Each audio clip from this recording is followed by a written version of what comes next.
guys and welcome to my YouTube channel. I know ये मेरा नीश नहीं है, पर रिसेंटली मैं एक मिस्ट्री थ्रिलर बुक पढ़ रही थी और मैंने उसके बारे में अपने इंस्टाग्राम पॉडकास्ट में पोस्ट किया एंड मैंने बताया कि ये I think after a very long time एक लौती ऐसी बुक है जिसने मुझे काफ़ी ज़्यादा इंट्रीग किया था। लाइक मेरी ऐसी आदत हो गई है कि मैं चाहे जो भी मिस्ट्री थ्रिलर पढूँ, मैं उसकी मिस्ट्री पहले ही क्रैक कर लेती हूँ। मैं उसको खुद के लिए स्पॉइल कर लेती हूँ and I just can not help, no matter if I am watching any mystery movie और if I am reading any mystery novel, I just always predict the plot. But I think ये book एक ऐसी book थी जिसका plot मैं predict नहीं कर पाई, इसीलिए मैं काफ़ी सरप्राइज हो गई थी। ये जो बुक है rock paper scissor, it is written by Alice Feeney. If you don't know Alice Feeney, she's, in my opinion, one of the best mystery thriller writer in today's era. Like she is so gifted. And आज हम उसी story के बारे में discuss करेंगे। अगर आपको personally ये बुक परचेज करनी है तो मैं इसका लिंक डिस्क्रिप्शन में दे दूंगी, आप जाके खरीद सकते हो। Now let's get into the story.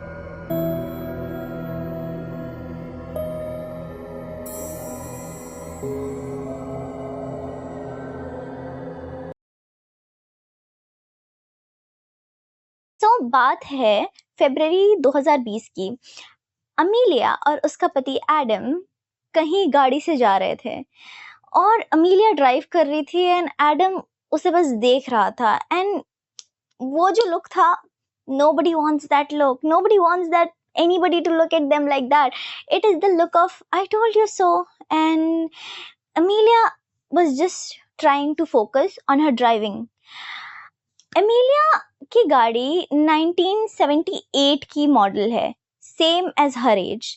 And Amelia का ऐसा मानना है कि अगर आप किसी चीज़ का ध्यान रखो तो वो ज़िंदगी भर आपका साथ देती है, चाहे वो चीज़ें हो या लोग।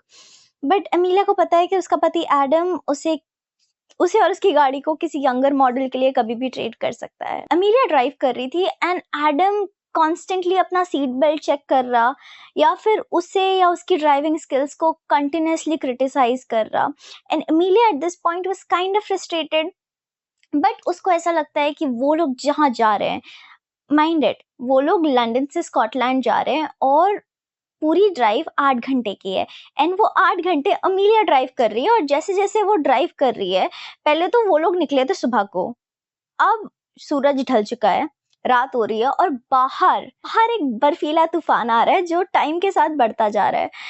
और एमिलिया को उस बर्फीले तूफान में नेविगेशन का ध्यान रखना है, रोड का ध्यान रखना है, ड्राइविंग स्किल्स पे ध्यान देना है एंड अपने पति की ऐसे लुक्स को झेलना है। I just don't know how she is going through all that, my God. But या, she is constantly being criticized by Adam and she's kind of frustrated, but she feels कि ये जो weekend away है जहाँ वो लोग जा रहे हैं London to Scotland, it's the only way to save their marriage.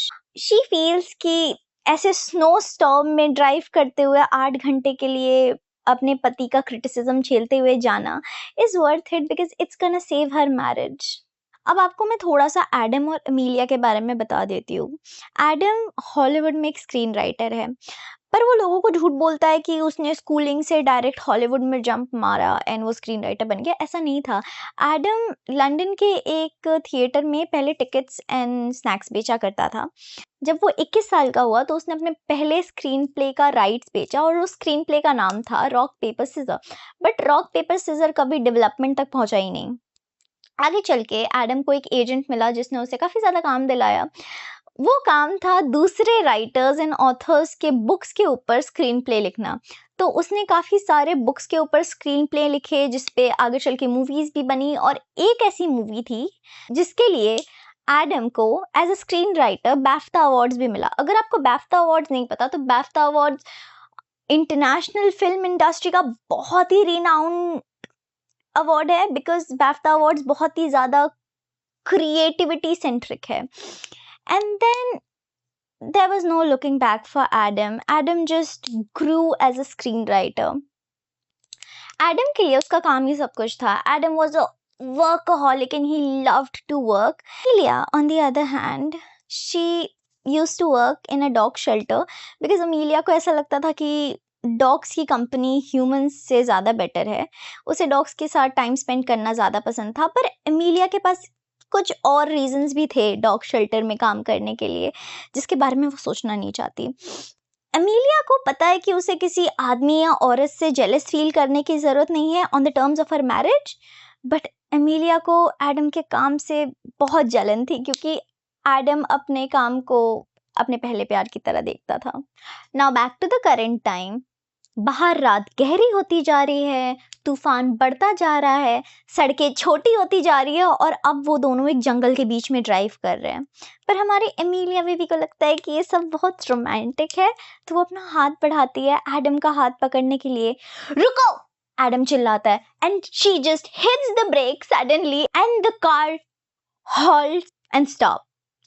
Emilia अपनी नजरें ऊपर उठा के देखती है कि they had just inches away from a deer who was now frozen on the road, like frozen in the sense not frozen but like out of fear. And then the deer runs away from the road, but Amelia suddenly feels कि उसको सांस नहीं आ रही। वो अपना हाथ पीछे करती है and she desperately tries to find something. She grabs her purse, takes her purse on the front seat, opens her purse, desperately she is just trying to find something inside her purse.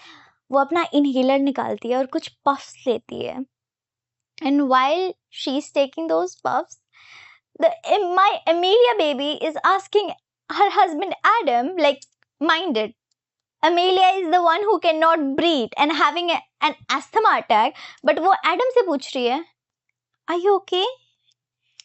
मुझे पता था यहाँ आना ही नहीं चाहिए था, ये अच्छा प्लान है ही नहीं, and Adam उस पे चिल्लाना चालू कर देता है while she just had an asthma attack just now. But Amelia just doesn't want to say anything. She doesn't want to argue back. So she just does not say anything. She does not respond, even though उसके mind में अच्छे comebacks है इस आदमी के taunts को लेके, but she just prefers not to say anything. She just wanna keep driving because रात अंधेरी हो रही है और तूफान और ज़्यादा बढ़ चुका है at this point, and they are low on petrol at this point. So Amelia keeps on driving and suddenly उसे एक बड़ा सा बोर्ड दिखता है जिस पे लिखा था Black Water Log.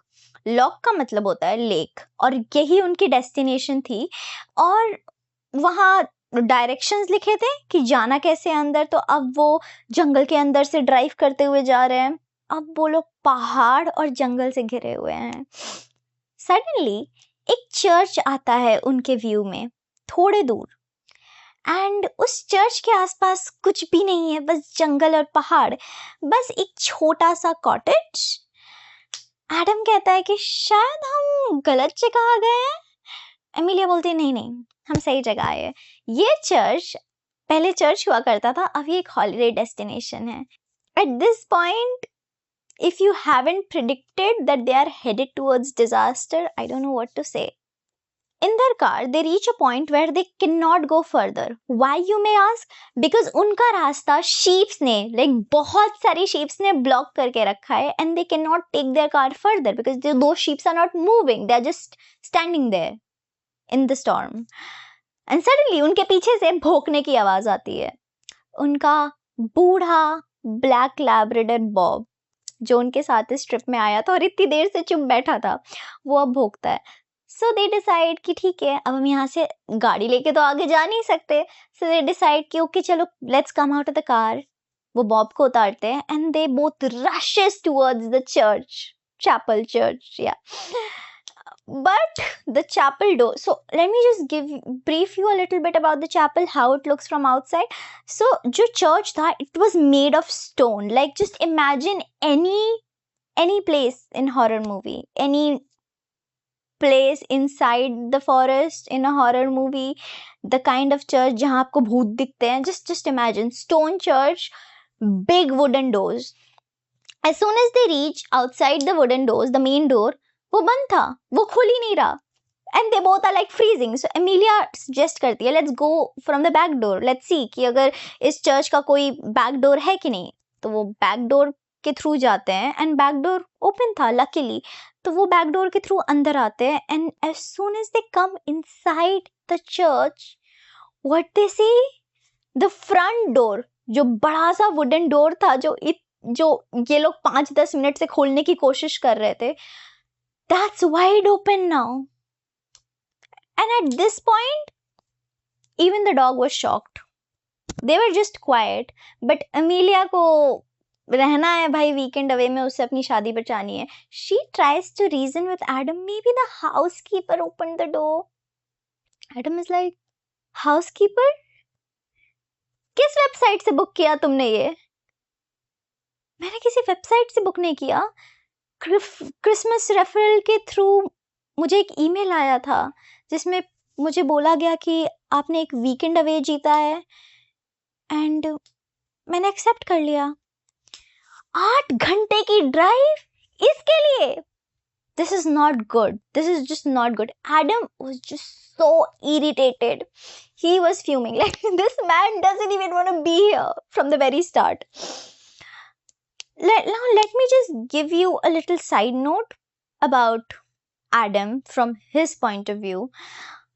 Adam की बीवी एमिलिया को ऐसा लगता है कि एडम एक वर्कaholic है. उसे लगता है कि वो एडिक्टेड है अपने काम से. बट एडम का ऐसा मानना है, he is like every other addict. He just wants to escape reality like every other addict. He just doesn't like the reality he's living in. उसे ऐसा लगता है कि वो अपनी लाइफ में एक रोल प्ले कर रहा है जहाँ वो फंसा हुआ है, उसके काम में भी और अपने रिलेशनशिप में भी. एंड देन वो लोग डिसाइड करते हैं कि वो लोग चर्च एक्सप्लोर करेंगे. Before they start exploring the church, they get into one more argument because Adam vacation पे अपना लैपटॉप लेके आया था और एमिलिया कह रही है कि तुम हमारे वेकेशन पे अपना लैपटॉप क्यों लेके आए हो. एडम कहना चाहता था कि तुम्हें मेरे पैसों से तो बहुत प्यार है पर मेरे काम से नहीं, बट वो चुप रहा बिकॉज उसके पास एमिलिया के अलावा और कोई नहीं है, उनके बच्चे नहीं है, कोई फैमिली मेम्बर्स नहीं है, तो वो चाहता है कि वो आर्ग्यूमेंट्स जितना अवॉइड हो सके वो करे. And side note, in middle of this argument हमें पता चलता है कि एडम को एक न्यूरोलॉजिकल कंडीशन है जिसका नाम है फेस ब्लाइंडनेस. वो लोगों के फेस को डिस्टिंक्ट नहीं कर पाता और ये चीज़ एमिलिया के अलावा किसी को भी पता नहीं है क्योंकि उसे लगता है कि उसके काम में ये एक डिसएडवांटेज होगा और वो नहीं चाहता कि लोग उसको सोलली उसके कंडीशन की वजह से पहचाने या फिर एम्पैथाइज करे.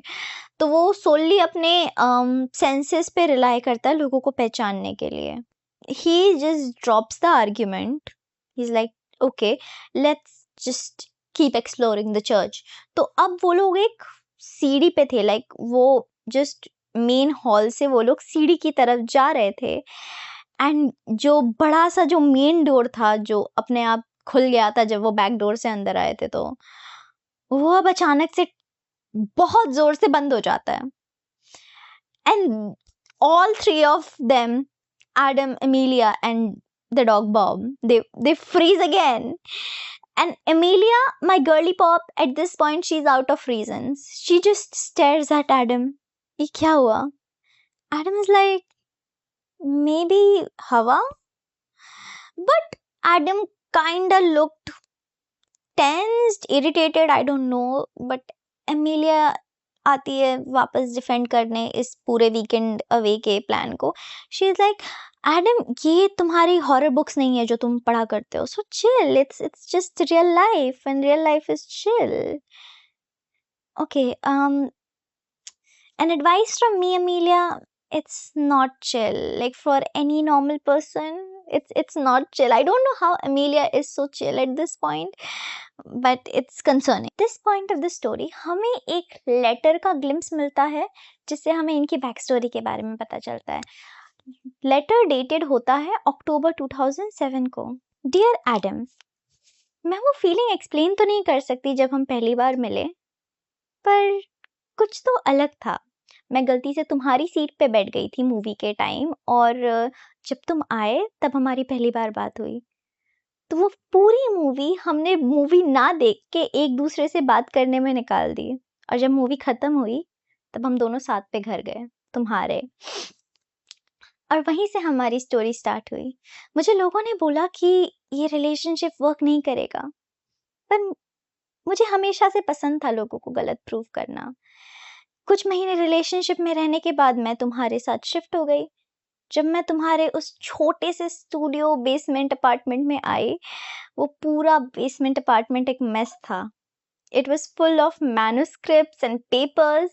मुझे उसी दिन पता चल गया था कि हमारे रिलेशनशिप में हमेशा 3 लोग रहेंगे, तुम, मैं और तुम्हारा काम। पर मुझे ये नहीं पता था कि तुम्हारा काम आगे चल के हमारी जिंदगी के पहले आर्ग्यूमेंट का रीजन बनेगा। बात उस दिन की है जब तुम काम के सिलसिले में बाहर गए थे और मैंने डिसाइड किया कि मैं तुम्हारा घर साफ करती हूँ। साफ सफाई के बीच मुझे एक मैन्युस्क्रिप्ट मिली, रॉक पेपर सिजर की, तुम्हारी लिखी हुई थी, तुम्हारी अपनी स्टोरी। मुझे पता है कि तुम दूसरे ऑथर्स के बुक के ऊपर काम करते हो, उनके ऊपर स्क्रीन प्लेज लिखते हो, पर मुझे ये नहीं पता था कि तुम्हारे खुद का भी एक स्क्रीन प्ले है। तो मैंने डिसाइड किया कि I will be your first reader. तो मैंने रॉक पेपर सिजर को पढ़ना चालू कर दिया। मुझे पता नहीं था कि जब तुम घर वापस आओगे और तुम मेरे एक हाथ में वाइन ग्लास और दूसरे हाथ में रॉक पेपर सिजर की मैन्युस्क्रिप्ट देखोगे तो तुम इतना ज़्यादा गुस्सा करोगे। शायद मेरी गलती थी कि मैंने तुमसे पूछा नहीं। मुझे पता है कि रॉक पेपर सिजर के पीछे तुम्हारी बहुत ज़्यादा मेहनत गई है और तुमने बहुत सारे एक्टर्स, डायरेक्टर्स, प्रोड्यूसर्स को अप्रोच किया, उनसे कोलैबोरेट करने की कोशिश की, बट रॉक पेपर सिजर कभी सिनेमा तक पहुंचा ही नहीं। पर मुझे भरोसा है तुम पे। ऑल्दो रॉक पेपर सिजर एक ऐसी ट्विस्टेड लव स्टोरी पे बेस्ड था जहाँ एक आदमी बहुत डेस्परेटली अपनी बीवी से प्यार करता है और वो उसे लेटर्स लिखता है। पर मुझे ये डार्क ट्विस्टेड स्टोरीज कभी समझ में नहीं आई। मुझे वैसी स्टोरीज भी समझ में नहीं आई जिसके ऊपर तुम स्क्रीन प्लेज लिखते हो, जैसी स्टोरीज तुम रीड करते हो, जिसके अडाप्टेशंस तुम करते हो। मुझे रोमांस पसंद है। पर आई थिंक यही चीज़ हमें एक दूसरे से अलग करता है कि मैं तुम्हारी पसंद नहीं समझ सकती और तुम मेरी पसंद नहीं समझ सकते। क्योंकि मुझे हमेशा से एक डॉग चाहिए और तुमने बोला कि ये घर काफ़ी छोटा है किसी जानवर के लिए। मैं डॉग शेल्टर में काम करती हूँ तो मैं हर रोज़ पपीज़ एंड डॉग्स देखती हूँ। पर एक ऐसा डॉग है जो थोड़ा अलग है, एक छोटा-सा ब्लैक लैब्राडोर, बस 1 महीने का। मुझे वो इतना पसंद इसलिए आया क्योंकि मैं उससे रिलेट करती हूँ। हम दोनों का इस दुनिया में कोई नहीं है। जब मैं शेल्टर में वापस काम करने गई तो मुझे मेरे कलीग ने बोला कि कोई अडॉप्ट करने आया है उस लैब्राडोर को और मुझे उन्हें इंटरव्यू करना है कि वो केपेबल है या नहीं अडॉप्शन के लिए। मैं जब उस रूम तक जा रही थी तो मैं चाह रही थी कि मैं रिजेक्ट कर दूँ, मैं जानबूझ के उनको फ़ेल कर दूँ उस प्रोसीजर में। पर कुछ चीज़ें हैं जो मेरे कंट्रोल में नहीं है और मैं चाहती हूँ कि उस डॉग को एक अच्छा घर मिले। जब मैं रूम के अंदर गई तो मैंने देखा वो उस छोटे से लैब्राडोर के गले में एक बड़ी-सी ब्लैक कॉलर है और मुझे लगा कि कैसे लोग हैं? मैंने तो अडॉप्शन अप्रूव भी नहीं किया तो इन्होंने डॉग को कॉलर कैसे पहना दी? तो मैं गई उस डॉग के गले से कॉलर उतारने, तभी मैंने देखा कि उस डॉग के कॉलर में लिखा है, मैरी मी प्लीज़। मैं बहुत एक्साइटेड थी, खुश थी, सरप्राइज़ थी और तभी जब मैं मुड़ी तो तुम वहाँ थे, अपने घुटनों में, एक सैफ़ायर रिंग के साथ। और मेरे सारे कलीग्स ने आके मुझे घेर लिया और आई नो मैं इमीडिएटली हाँ नहीं बोल पाई क्योंकि मैं डर गई थी। मैं कहना चाहती थी, मैं आई विश मैं कह पाती इमीडिएटली हाँ। तभी हमारा एक ट्रेडिशन चालू हुआ। तुमने बोला कि हम ये डिसीजन एक गेम से लेते हैं, रॉक पेपर सिजर खेल के, और अगर मैं हारा तो तुम मुझसे शादी करोगी। तो मैंने अग्री किया और फिर हमने खेला रॉक पेपर सिजर। मैंने सिजर निकाला और तुमने पेपर, और मेरे सिजर ने तुम्हारे पेपर को काट दिया। एंड वहीं से हमारा ट्रेडिशन चालू हुआ, हर बड़ा डिसीजन लेने से पहले रॉक पेपर सिजर खेलने का। तुम मुझे जीतने देते थे, तुम हमेशा पेपर निकालते थे बिकॉज तुम्हें पता था कि मैं हमेशा सिजर्स निकालूंगी। ऐसे करते करते हमारा एक और ट्रेडिशन चालू हुआ। Just because you are a writer, तुम बहुत बड़े बड़े वर्ड्स यूज करते हो और कुछ वर्ड्स का तो मुझे मतलब भी समझ में नहीं आता। तो हमने वर्ड ऑफ द डे करना चालू किया। तुम्हारे वर्ड्स हमेशा मेरे वर्ड्स से बेटर हुआ करते थे, but I think it's fair. तुम मुझे रॉक पेपर सीजर में जीतने देते हो और मैं वर्ड ऑफ द डे में हार जाती हूँ। बट एक और ट्रेडिशन था जो मैंने चालू किया, तुम्हें लेटर्स लिखने का, क्योंकि मैं तुम्हारी मैन्युस्क्रिप्ट से काफ़ी ज़्यादा इंस्पायर्ड थी और मैंने सोचा कि जैसे वो आदमी तुम्हारे रॉक पेपर सीजर में अपनी बीवी को लेटर्स लिखता है, वैसे मैं भी तुम्हें लेटर्स लिखूंगी। मुझे नहीं पता मैं तुम्हें ये लेटर्स कभी दूंगी भी या नहीं, बट मैं लिखूंगी। पर मुझे इन शब्दों का खेल कभी समझ में नहीं आया। वर्ड्स को लोग यूज करते हैं, अब्यूज करते हैं, डिस्टॉर्ट करते हैं और सबसे डरावनी चीज, उन्हें भूल जाते हैं। पर हम नहीं भूलेंगे, है ना? तुम्हारी प्यारी wife. Kiss kiss. Back to the current time, वो चैपल एक्सप्लोर कर रहे थे और उस चैपल में अभी तक जितनी भी वियर्ड चीजें हुई थी, एडम उनकी रीजनिंग दे रहा था। वाई यू मे आस्क कि एडम क्यों रीजनिंग दे रहा है एमिलिया को? ऐसा नहीं है कि वो केयर करता है एमिलिया की, वो बस एमिलिया की बकबक नहीं सुनना चाहता। They decide to go on the first floor. First floor में जाके they go through a dark hallway और उस हॉलवे के सामने एक डोर था जो कि बंद था। वो लोग वो दरवाज़ा खोलते हैं और लाइट्स ऑन करते हैं तो वो देखते हैं कि बहुत एक नॉर्मल सा लुकिंग किचन है जिसमें बहुत ज़्यादा एक्सपेंसिव कैबिनेट्स है। बट उस किचन में कुछ भी नहीं है, वो किचन पूरा खाली है। और सामने डाइनिंग टेबल पे एक नोट पड़ा था जिस पे लिखा था कि बेडरूम तैयार है और खाना फ्रीज़र में मिल जाएगा आपको। वाइन और लकड़ियाँ यहाँ रखी है, enjoy. So they are like okay. Adam पूछता है कि ये नोट किसने लिखा होगा? Emilia again response, housekeeper. he was so fed up and later इसी टाइम में they get into another argument and Adam at this point was so frustrated. I don't know why this man is so frustrated since the very start of the chapter. He's always angry at Amelia. He just does not like her presence. And Amelia just hugs Adam. It's okay, I'm here, we are here. हमें हमेशा झगड़ा करने की ज़रूरत नहीं है. Adam just shuts his mouth. I mean, at this point, he has decided to shut his mouth multiple times, but he just never shuts his mouth. He accepts that hug, but उसको उस hug में कुछ feel नहीं होता. Like that hug, he just feels empty inside his heart. He does not feel any warmth. So they decide to come back in the ground floor. Ground floor में एक library थी. Library के अंदर जितने भी books थे, वो सारे color coordinated way में arranged थे, which was like weird. Who lives here first of all in this weird place? Opposite में एक spiral staircase था, मतलब गोल सीढ़ियाँ थी और सीढ़ियों के opposite एक fireplace था. Adam decide करता है कि ठीक है, हम आग जला लेते हैं because it was freezing cold inside. And Adam आग जलाता है और Amelia लाइब्रेरी के सारे कैंडल्स जला देती है, जितने भी कैंडल्स अवेलेबल थे लाइब्रेरी में. एंड एडम जाता है फायरप्लेस के ऑपोजिट में एक काउच था, वहां बैठने. वो बैठने ही जा रहा होता है कि उसकी नजर काउच पे पड़ती है. वहां पे एक इम्प्रिंट था, जैसे कि कोई कुछ ही टाइम पहले वहां बैठा हो. Adam is like, okay, maybe it's a bad quality couch. I don't know. He sits down and Amelia sits down opposite of him and he starts to relax. जैसे ही उसकी आंख थोड़ी लगती है, वो थोड़ा नींद में जाता है.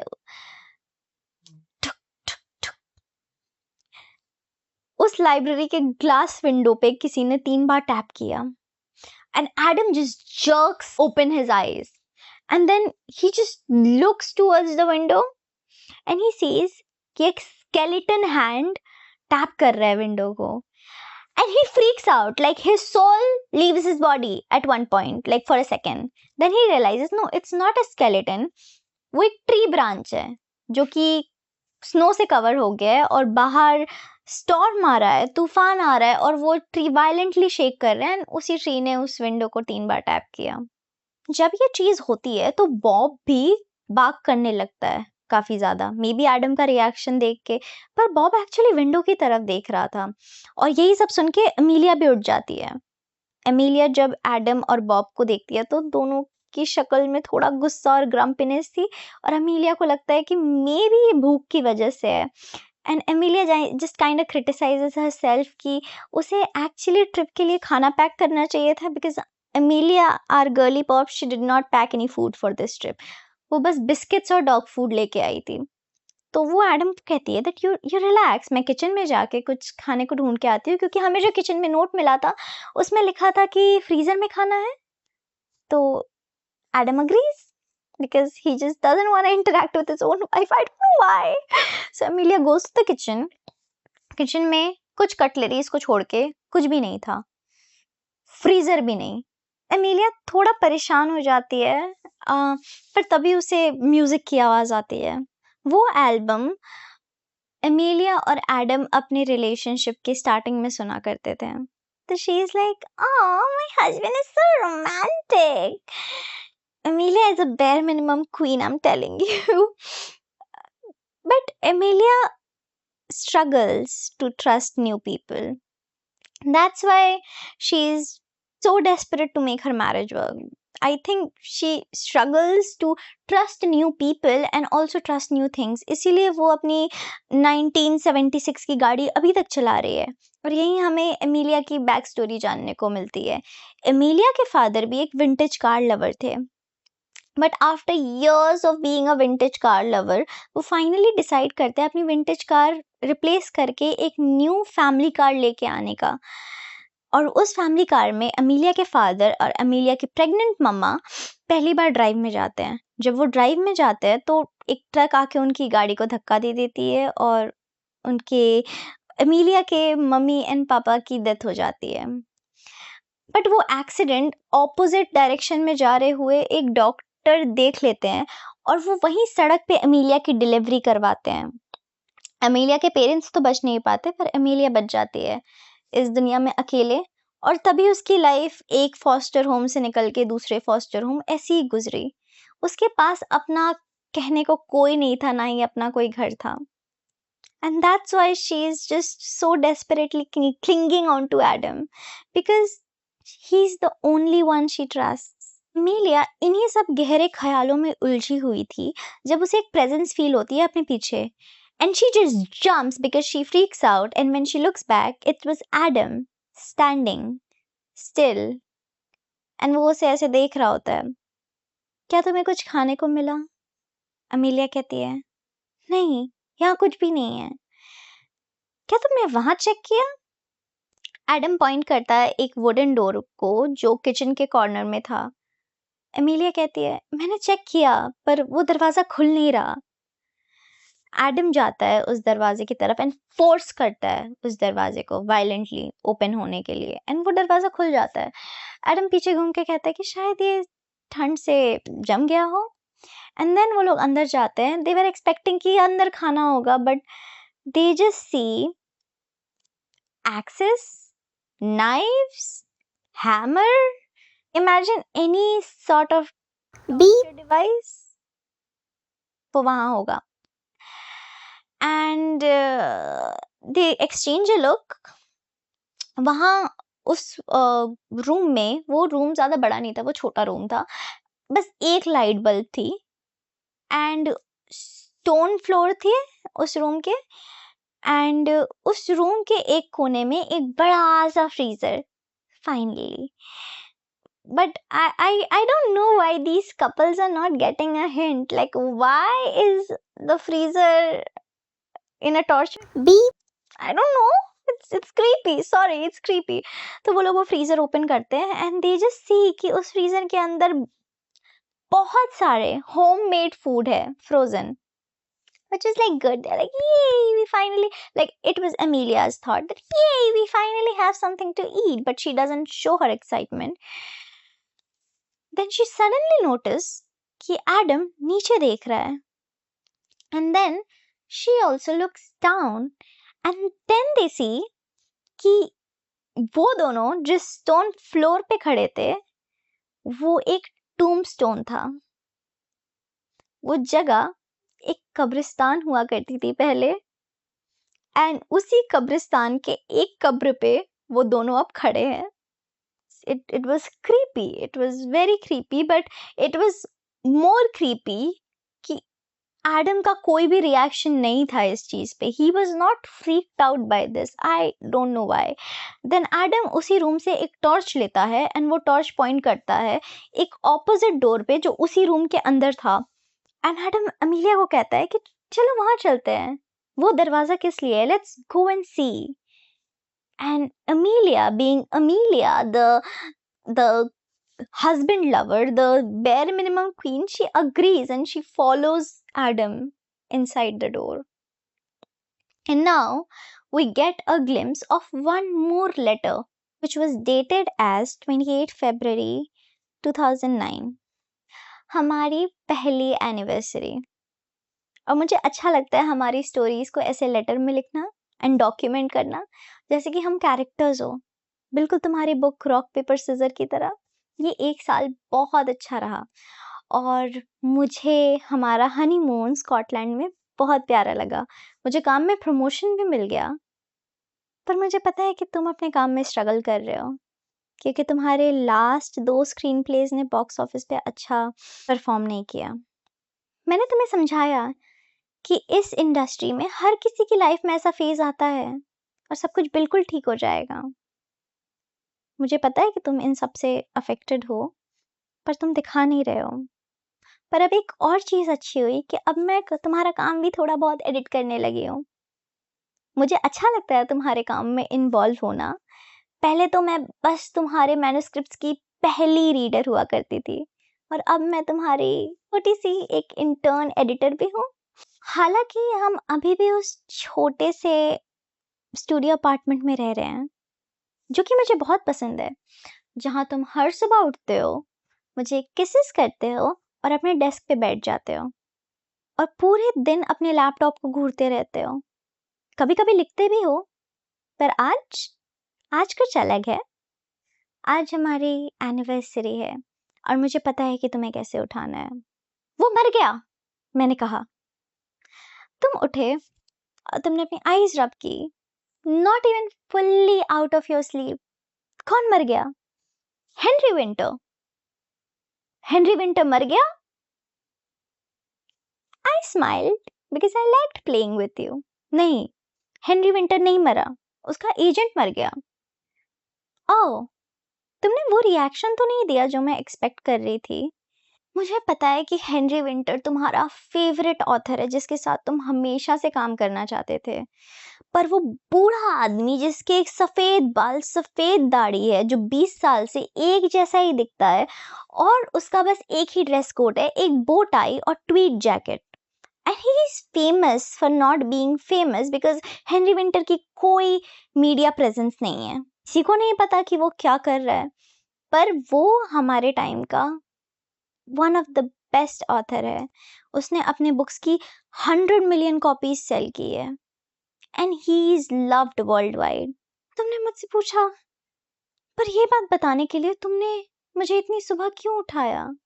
मैं क्या करूं अगर उसका एजेंट मर गया तो? तुम्हें पता है मैंने क्यों उठाया? मैंने कहा. नहीं.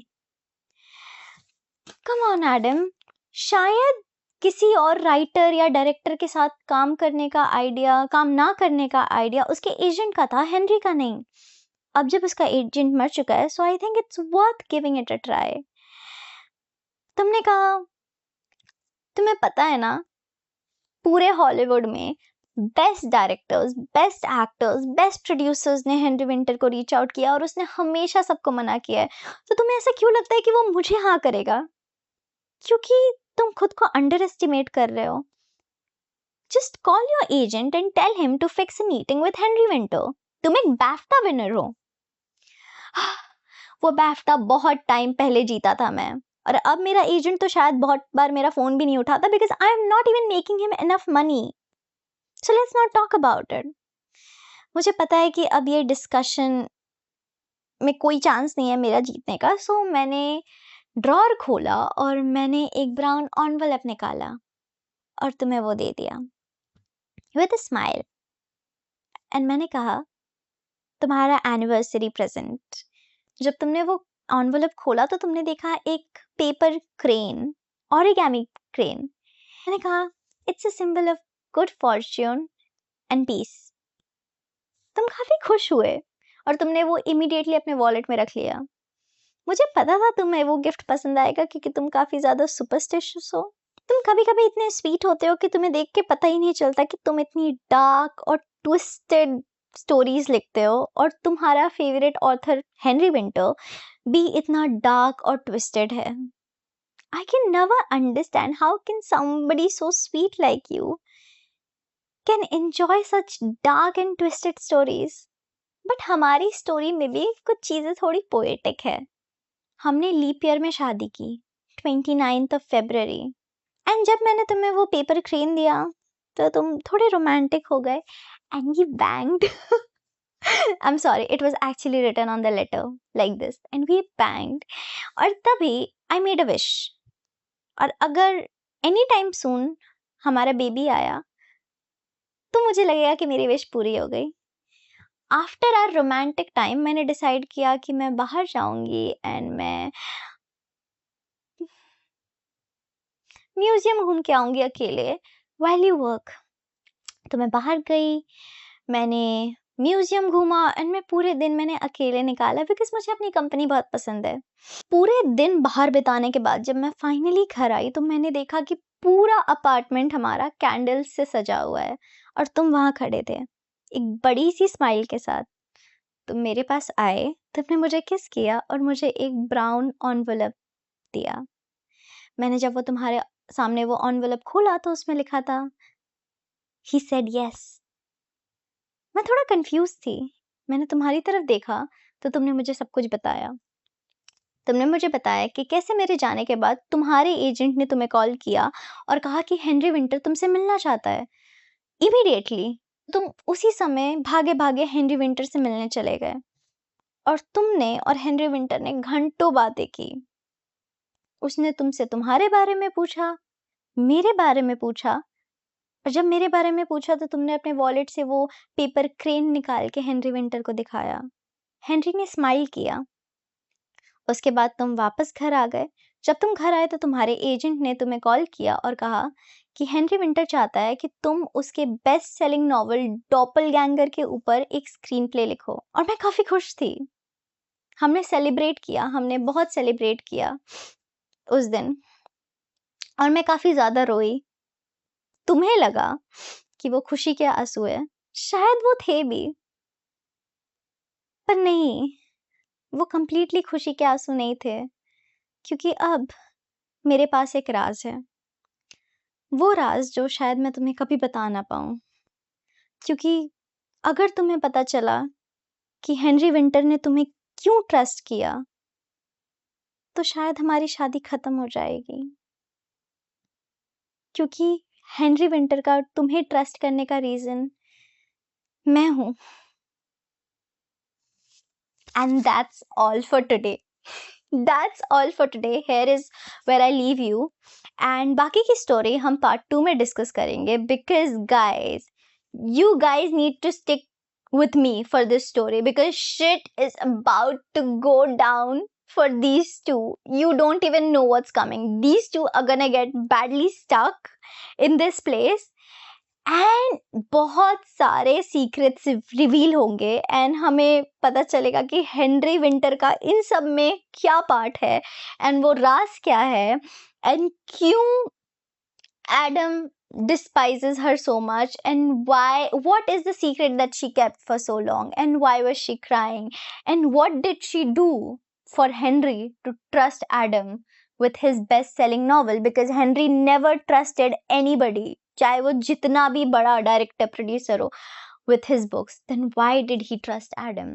You guys have to wait for it and I'll meet you next week with the continuation of the story.